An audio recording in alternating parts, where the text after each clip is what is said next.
भोकरदन तालुक्यातील धावडा येथे रमजान ईद मोठ्या उत्साहात, भक्तिभावात आणि आनंदाच्या वातावरणात साजरी करण्यात आली। पवित्र रमजान महिन्याच्या समाप्तीनंतर येणाऱ्या या ईद उल फित्र सणानिमित्त गावात पहाटेपासूनच उत्साहाचं वातावरण निर्माण झालं होतं। गावातील ईदगाह मैदान तसेच जामा मस्जिद येथे मुस्लिम बांधवांनी मोठ्या संख्येने उपस्थित राहून सकाळी विशेष नमाज अदा केली। ईदगाह मैदानावर हाफिज सय्यद जावेद यांच्या मार्गदर्शनाखाली नमाज पठण करण्यात आलं। त्यानंतर त्यांनी खुतबा प्रवचन सादर करताना रमजान महिन्याचं महत्त्व, संयम, दानधर्म आणि बंधुभाव यावर मार्गदर्शन केलं। तसेच संपूर्ण जगात सुख, शांती आणि बंधुता नांदावी यासाठी विशेष दुआ प्रार्थना करण्यात आली।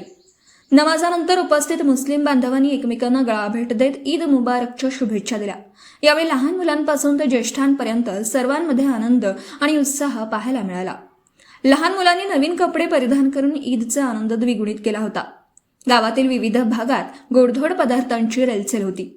शेवया, शिरकुर्मा यांसारख्या पारंपरिक पदार्थांचा आस्वाद घेत एकमेकांच्या घरी भेटीगाठी सुरू होत्या।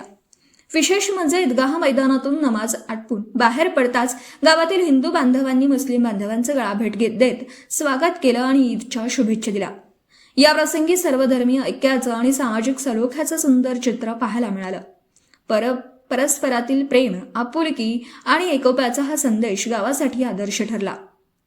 संपूर्ण गावात शांतता आणि सुव्यवस्था राखण्यासाठी पारध पोलीस स्टेशनकडून विशेष बंदोबस्त ठेवण्यात आला होता। ईदगाह मैदानावर पोलीस कर्मचारी तैनात होते। बेट जमादार जयाभाई साहेब यांच्यासह इतर पोलीस कर्मचाऱ्यांनी परिस्थितीवर बारकाईने लक्ष ठेवून कार्यक्रम सुरळीत पार पाडण्यासाठी सहकार्य केलं। रमजान महिन्यात उपवास, संयम आणि प्रार्थनेत घालवलेल्या दिवसांनंतर येणारी ईद उल फित्र ही आनंद, बंधुभाव आणि कृतज्ञतेचा सण मानली जाते। धावडा गावात हा सण केवळ धार्मिक विधींनीच नव्हे तर सामाजिक एकात्मतेच्या भावनेने साजरा होत असल्याचं या निमित्ताने पुन्हा एकदा अधोरेखित झालं। न्यूज रिपोर्टर मजहर पठाण, KTV न्यूज, भोकरदन। आपल्या परिसरातील बातम्या आमच्यापर्यंत पोहोचवण्यासाठी स्क्रीनवर दिलेल्या क्रमांकावर संपर्क साधू शकता। दूरध्वनी क्रमांक 9833235011। त्याचप्रमाणे अधिक माहितीसाठी स्क्रीनवर दिलेल्या KTV न्यूजच्या ईमेल आयडीवर देखील संपर्क करता येईल।